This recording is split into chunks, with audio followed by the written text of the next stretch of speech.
Consumer privacy laws and regulations seek to protect any individual from loss of privacy due to failures or limitations of corporate customer privacy measures. They recognize that the damage done by privacy loss is typically not measurable, nor can it be undone, and that commercial organizations have little or no interest in taking unprofitable measures to drastically increase privacy of customers. Indeed, the motivation is very often quite the opposite: to share data for commercial advantage, and to fail to officially recognize it as sensitive, so as to avoid legal liability for lapses of security that may occur. History. Consumer privacy concerns date back to the first commercial couriers and bankers, who in every culture took strong measures to protect customer privacy, but also in every culture tended to be subject to very harsh punitive measures for failures to keep a customer's information private. The Hippocratic Oath includes a requirement for doctors to avoid mentioning ills of patients to others, not only to protect them, but to protect the families. The same basic idea as modern consumer privacy law and regulation, which recognizes that innocent third parties can be harmed by the loss of control of sensitive information, and that therefore there is a responsibility beyond that to the customer or client. Today, the ethical codes of most professions very clearly specify privacy measures beyond that for the consumer of an arbitrary service. Those measures are discussed in other articles on medical privacy, client confidentiality and national security, and to a degree in carceral state. Modern consumer privacy law in a recognizable form originated in telecom regulation, when it was recognized that a telco, especially a monopoly, had access to unprecedented levels of information about not only the direct customer's communications habits and correspondence, but also that of those who shared his or her household. It was also often the case that telephone operators could hear conversations, inadvertently or deliberately, and were required to dial the exact numbers. The data gathering required for billing began to become an obvious privacy risk as well. Accordingly, strong rules on operator behavior, customer confidentiality, records keeping and destruction were enforced on telcos in every country. Typically only police and military authorities had powers to wiretap or see records. Even stricter requirements emerged for banks' electronic records. In some countries, financial privacy is a major focus of the economy, and penalties for violating it are severe and criminal penalties applied. In Austria in the 1990s, mere mention of a client's name in a semi-public social setting was enough to earn a junior bank executive a stiff jail sentence. Through the 1970s, many other organizations in developed nations began to acquire sensitive data, but there were few or no regulations in place to prevent them from sharing or abusing it. Customer trust and goodwill was generally thought to be sufficient in some nations, notably the United States, to ensure protection of truly sensitive data.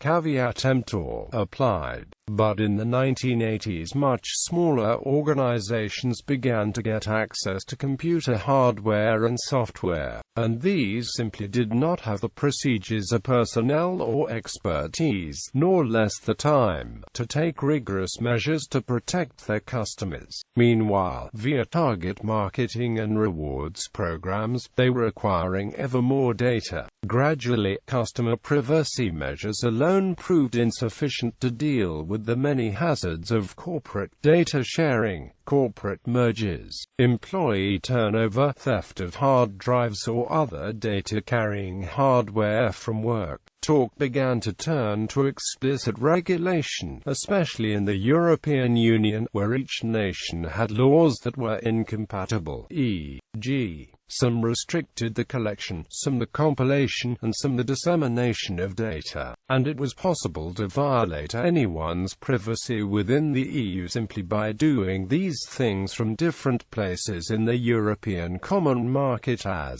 it existed before 1992. Through the 1990s, the proliferation of mobile telecom, the introduction of customer relationship management and the use of the Internet by the public in all developed nations, brought the situation to a head, and most countries had to implement strong consumer privacy laws, usually over the objections of business. The European Union and New Zealand passed particularly strong laws that were used as a template for more limited laws in Australia and Canada and some states of the United States. After the September 11, 2001, terrorist attacks on the United States, privacy took a backseat to national security in most legislators' minds. Accordingly, concerns of consumer privacy in the United States have tended to go unheard as questions of citizen privacy versus the state, and the development of a police-state carceral state have occupied advocates of strong privacy measures, whereas it may have appeared prior to 2002 that commercial organizations and the consumer data they gathered were of primary concern. It has appeared since then in most developed nations to be much less of a concern than political privacy and medical privacy, e.g., as violated by biometrics.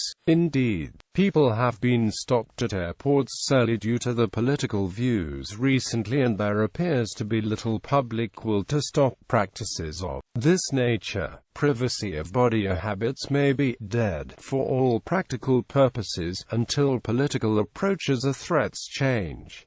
Customer privacy. Customer privacy measures are those taken by commercial organizations to ensure that confidential customer data is not stolen or abused. Since most such organizations have a strong competitive incentive to retain an exclusive access to these data, and since customer trust is usually a high priority, most companies take some security engineering measures to protect customer privacy. However, these vary in effectiveness, and would not typically meet the much higher standards of client confidentiality applied by ethical codes or legal codes in banking or law, nor patient privacy measures in medicine, nor rigorous national security measures in military and intelligence organizations, since they operate for profit. Commercial organizations also cannot spend an unlimited amount on precautions and remain competitive. A commercial context tends to limit privacy measures, and to motivate organizations to share data when working in partnership. This has led to many moral hazards and outrageous customer privacy violation incidents, and has led to consumer privacy laws in most countries, especially in the European Union, Australia, New Zealand and Canada. The United States has no such law and relies on corporate customer privacy to ensure consumer privacy in general. Some services, notably telecommunications including Internet, imply collecting a vast array of information about users' activities in the course of things, and may also require consultation of these data to prepare bills. Telecom data must be kept for 7 years in the US and Canada to permit dispute and consultation about phone charges. Telecom regulation has always enforced a high level of confidentiality on these very sensitive customer communication bills and the underlying records.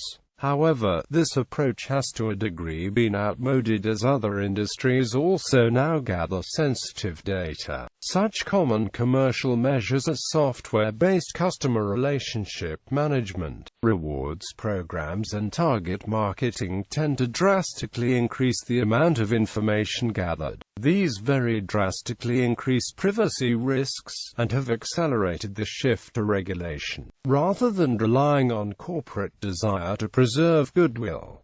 Companies using coupon programs often set up coupon printers in grocery stores,